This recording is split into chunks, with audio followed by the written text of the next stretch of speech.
ओमचा गावातला एक दिवस. ओमची झाली सकाळ आणि त्यानंतर झाली दुपार. दुपारी एक छोटीशी नॅप घेऊन ओम चालला त्याच्या बागेत फेरी मारायला. बागेत आहे आंब्याचे झाड, काजू, बांबू, फणस. आम्ही खूप वर्ष झाली जास्त लक्ष दिलेलं नाही आहे, त्यामुळे असा खूप पालापाचोळा जमा झालेला आहे. चला तर मग साफसफाईला सुरुवात करूया. शेजारच्या काकींना बोलवलं आणि आई दोघं जण रेडी झाले साफसफाई करायला. करता करता कंबर मोडली हो.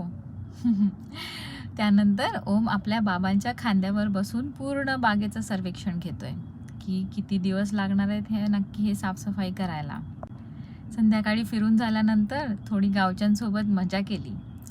आंब्याच्या झाडाला आंबे तर नाही तर पानं तरी खाऊया. त्यानंतर मस्ती करून झाल्यानंतर आम्ही संध्याकाळी हरिपाठ ऐकलं आणि मग झोपून गेलो.